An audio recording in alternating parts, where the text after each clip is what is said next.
हिंदवी स्वराज्याचे सरसंस्थापक छत्रपती शिवरायांना मानाचा मुजरा करतो।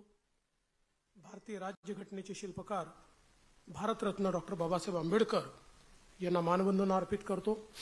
आज किसान सन्मान योजनेच्या 19व्या हप्त्याच्या वितरण प्रसंगी मंचावर उपस्थित असलेले माझे सहकारी आणि या विभागाचे राज्यमंत्री माननीय आशीष जायसवाल जी, प्रधान सचिव विकासचंद्र रस्तोगी जी, सूरज मांढरे जी, माधवी खोडे, रवींद्र ठाकरे, या ठिकाणी उपस्थित रफिक नाईकवाडे, उमेश घाडगे, श्री जगताप, श्री प्यारे खान, श्री आनंदराव राऊत, मंचावरील सर्व मान्यवर आणि उपस्थित सर्व भगिनी आणि बंधूंनो, आज अतिशय आनंदाची गोष्ट आहे की लवकरच देशाचे प्रधानमंत्री श्री नरेंद्र मोदी जी हे आपल्याला संबोधित करणार आहेत आणि किसान सन्मान योजनेचा 19वा हप्ता हा त्या ठिकाणी आपल्या खात्यामध्ये जमा करणार आहेत। मोदीजींनी ज्यावेळेस किसान सन्मान योजना सुरू केली त्यावेळी काही लोकांनी टीका केली,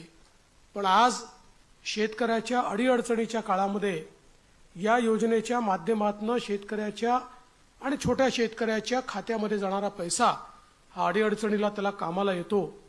आणि मला या गोष्टीचा आनंद आहे की महाराष्ट्रामध्ये आपण त्यालाच अनुसरून नमो किसान सन्मान योजना सुरू केली आणि मोदीजींच्या 6000 रुपयाबरोबर महाराष्ट्राचं सरकार देखील 6000 रुपये देतं आणि लवकरच आपण हे 3000 रुपये त्यात अजून वाढ करणार आहोत, म्हणजे वर्षाला 15000 रुपये हे आमच्या शेतकऱ्यांच्या खात्यामध्ये या योजनेच्या माध्यमातून निश्चितपणे त्या ठिकाणी जातील। आज आपण काही शेतकऱ्यांचा सत्कार देखील केलेला आहे, मी त्यांचं मनापासून अभिनंदन करतो। पण मला या गोष्टीचं अतिशय मनापासून समाधान आहे की मागच्या काळात ज्यावेळेस मी मुख्यमंत्री झालो त्यावेळी एकूणच विदर्भ आणि मराठवाड्यातल्या शेतकऱ्याची परिस्थिती पाहता काही महत्त्वाचे निर्णय आपण त्या काळामध्ये घेतले। जलयुक्त शिवार सारखी योजना आणली, त्या योजनेच्या अंतर्गत जलसंधारणाचं काम केलं।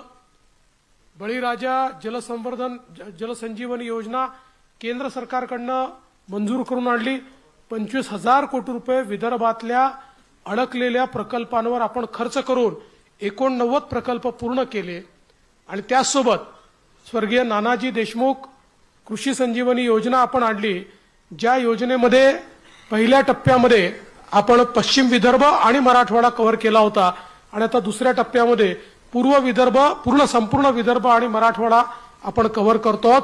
आणि या योजनेच्या अंतर्गत पूर्णपणे सॅच्युरेशन पद्धतीने कृषी अवजारं असतील, त्या ठिकाणी जलसंधारणाचं काम असेल, शेततळी असतील, त्या ठिकाणी ड्रिप इरिगेशन असेल, सगळं अनुदान पद्धतीने आणि लक्षांक न ठेवता एका गावात गेलं की त्या गावातल्या सगळ्या शेतकऱ्यांना सगळ्या योजनांचा लाभ द्यायचा, अशा प्रकारची योजना जवळजवळ 4,000 कोटी रुपये आपण खर्च केले।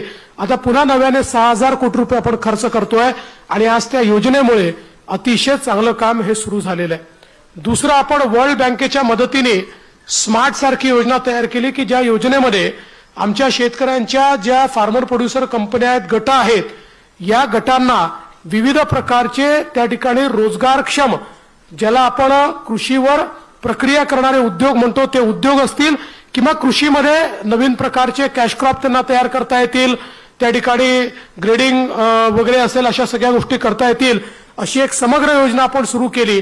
आज मला पाहताना आनंद वाटला की ज्या शेतकऱ्यांचा आपण या ठिकाणी सत्कार स्वागत केलं यातले बहुतांश शेतकरी हे त्या स्मार्ट योजनेतनं त्या ठिकाणी मोठे झालेले आहेत आणि मला आनंद वाटला की एक एफपीओ तर आपला 100 कोटीवर पोहोचतो आहे।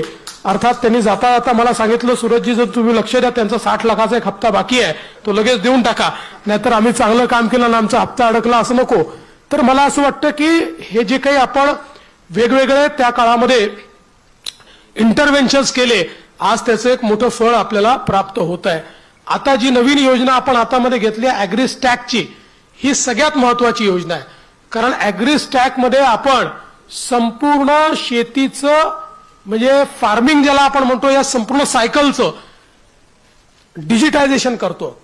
ॲग्रीस्टॅक ही अशी योजना आहे की ज्या योजनेनंतर प्रत्येक शेतकऱ्याला इंडिव्हिज्युअली काय लाभ आवश्यक आहे, तो काय लाभ आपण दिलेला आहे, त्याच्या शेतीत काय तो उगवतोय, त्याच्यामध्ये काय त्याला मदत करायची आहे, त्याला कसा भाव मिळाला पाहिजे, त्याचा उत्पादन खर्च कसा कमी झाला पाहिजे, या सगळ्या गोष्टी करण्याची आणि दलाल विरहित कुठलाही मधला माणूस बाजूला काढून थेट त्या शेतकऱ्याशी संवाद साधून त्याच्या शेतीपर्यंत पोहोचण्याचं एक अत्यंत महत्वाचं साधन हे ॲग्रीस्टॅकच्या माध्यमातून होत आहे. 54% शेतकरी आता ॲग्रीस्टॅकमध्ये आलेले आहेत. 100% शेतकरी आपल्याला ॲग्रीस्टॅकमध्ये आणायचे आहेत, जेणेकरून कोण मालक आहे, त्याची जी शेती आहे, तो काय उत्पादन करतोय, त्याला कुठल्या योजना मिळालेल्या आहेत, कुठल्या योजना आवश्यक आहेत, त्या गावात कुठल्या योजना आवश्यक आहेत, अशा सगळ्या गोष्टीचं आपल्याला डिजिटल पद्धतीने त्या ठिकाणी पूर्ण आपल्या जो मॅपिंग असेल त्यातल्या गॅप आपल्याला भरून काढता येतील. आणि जो आपला महत्वाचा मुद्दा आहे की शेतकऱ्यांचं जो लागत मूल्य आहे, शेतकऱ्यांचा उत्पादन खर्च आहे, तो जर कमी करता आला आणि शेतकऱ्यांना आपल्याला बाजाराशी जर जोडता आलं तर त्याचा एक मोठा फायदा आपल्याला होणार आहे.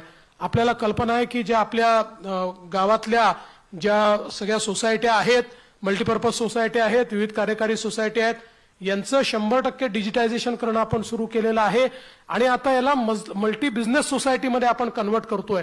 आपले देशाचे नवीन सहकारिता मंत्री अमित शाह साहेबांनी 13 प्रकारचे नवीन बिझनेसेस, म्हणजे ज्याच्यामध्ये अगदी जो आपला पारंपरिक त्या ठिकाणी भांडारण करण्याकरता गोदामापासनं तर वेगवेगळ्या प्रकारचे 13 उद्योग हे आमच्या विविध कार्यकारी सोसायटी करता त्या ठिकाणी नेमून दिलेले आहेत, ज्यातनं गावातली सोसायटी देखील आपल्याला अधिक मजबूत कशी करता येईल हा प्रयत्न आपण त्या माध्यमातून निश्चितपणे या ठिकाणी करतो आहोत.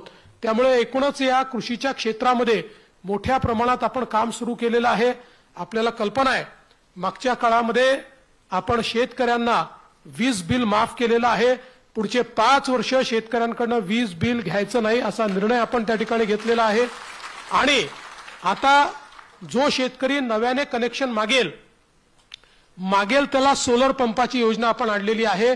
सोलर पंप त्या ठिकाणी नोंद केलं आणि फक्त आपण शेतकऱ्याकडनं 10% पैसे घेतोय आणि अनुसूचित जाती अनुसूचित जमातीचा शेतकरी असेल 5% पैसे घेतोय. बाकी सगळं अनुदान हे केंद्र सरकार आणि राज्य सरकार मिळून आम्ही त्या ठिकाणी देतो आहोत. आणि शेतकऱ्यांना त्यांनी मागितल्यानंतर 1 महिना 1.25 महिन्याच्या आत त्याच्या शेतीमध्ये अशा प्रकारचा पंप आपण बसवून देतो आहोत. आणि मला सांगताना आनंद वाटतो की ही योजना जेव्हा 2002-04 साली वगैरे सुरू झाली असेल तेव्हापासनं तर मागील वर्षापर्यंत आपण 2.25 लाख पंप लावले होते आणि मागील 1 वर्षामध्ये आपण 2 लाख पंप लावलेले आहेत. म्हणजे ज्या गतीनं आपण चाललेलो आहे अतिशय मोठ्या गतीनं, कोणीही मागितलं की आपण लगेच त्या ठिकाणी सोलर पंप लावतो. पुढचे 25 वर्ष त्याला त्या ठिकाणी विजेच्या बिलाची चिंता नाही आणि पहिले 5 वर्ष त्या पंपाची देखरेख आमच्याकडे, पंप चोरीला गेला त्याचा इन्शुरन्स आमच्याकडे, कुठल्याही प्रकारची अडचण आली तर त्या अडचणीची वर मात करणं आमच्याकडे, अशा प्रकारची ही योजना आपण या ठिकाणी सुरू केलेली आहे, जेणेकरून शेतकऱ्यांना मोठ्या प्रमाणात त्याचा फायदा आपण देतोय. सिंचनाच्या संदर्भातही आपल्याला माहिती आहे की आम्ही पहिल्या 5 वर्षामध्ये एक रेकॉर्ड पद्धतीनं मी सांगितलं 89 आपण योजना मंजूर केल्या, त्या पूर्ण केल्या. आता गेल्या 2.5 वर्षामध्ये मोठ्या प्रमाणात आपण जवळपास या ठिकाणी 150 पेक्षा जास्त योजनांना फेर प्रशासकीय मान्यता दिली. त्याचं काम आपण सुरू केलं. आणि सगळ्यात महत्वाची योजना जी विदर्भातलं संपूर्ण चित्र बदलणार आहे. आपल्याला माहिती आहे की आपलं जे गोसीखुर्दचं धरण आहे या धरणाच्या खालून 100 TMC पाणी हे वाहून समुद्रात जातं, ते कोणाच्याच कामी येत नाही. आपण आता ठरवलंय की त्याचा एक नदीजोड प्रकल्प आपण तयार करतोय. वैनगंगेचं हे पाणी बुलढाण्याच्या नळगंगेपर्यंत आपण नेणार आहोत.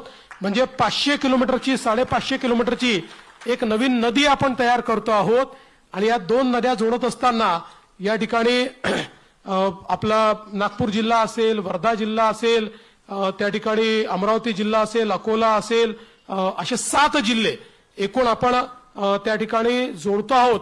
आणि या 7 जिल्ह्यांमध्ये जो काही थोडा बहुत दुष्काळी भाग आहे हा सगळा दुष्काळी भाग याच्यामध्ये आपण कव्हर करतो आहोत. जवळपास 10 लाख एकर जमीन ही पूर्णपणे ओलिताखाली त्या ठिकाणी येणार आहे, ज्याच्यामुळे एक मोठं परिवर्तन या माध्यमातून होणार आहे. आणि म्हणून राज्य सरकार सातत्याने आज वेगवेगळ्या प्रकारे माननीय प्रधानमंत्री मोदयांचं स्वप्न पूर्ण करण्याचा प्रयत्न आपण करतो। अलीकडच्या काळामध्ये आपल्याला माहिती आहे ड्रोन दीदी सारखी एक संकल्पना आली आहे, ज्याच्यामध्ये महिलांना ड्रोनचं प्रशिक्षण देऊन संपूर्ण फवारणी ड्रोनच्या माध्यमातून करण्याचं काम आता या ठिकाणी चाललेलं आहे। मी एवढंच सांगू इच्छितो, केंद्रातलं सरकार असेल, राज्यातलं सरकार असेल, आम्ही शेतकऱ्यांच्या प्रति पूर्णपणे समर्पित त्या ठिकाणी आहोत आणि अशाच प्रकारे शेतकऱ्यांचा विकास होत राहावा अशा प्रकारचा आमचा प्रयत्न असेल। भागलपूरला माननीय प्रधानमंत्री मोदी पोहोचलेले आहेत, त्यामुळे मी जाता जाता पुन्हा एकदा सर्व शेतकरी कंपन्यांचं ज्यांचा सत्कार झाला त्यांचं सगळ्यांचं अभिनंदन करतो। आमच्या कृषी विभागाचं विशेष अभिनंदन करतो की अतिशय चांगलं काम आज कृषी विभाग आपला करतोय, ज्याच्या माध्यमातून या सगळ्या योजना आपल्यापर्यंत पोहोचतायत। याहीपेक्षा चांगलं काम भविष्यात ते करतील ही मला अपेक्षा आहे। पुन्हा एकदा आपल्या सर्वांचं अभिनंदन करतो आणि माझं बोलणं संपवतो। धन्यवाद। जय हिंद।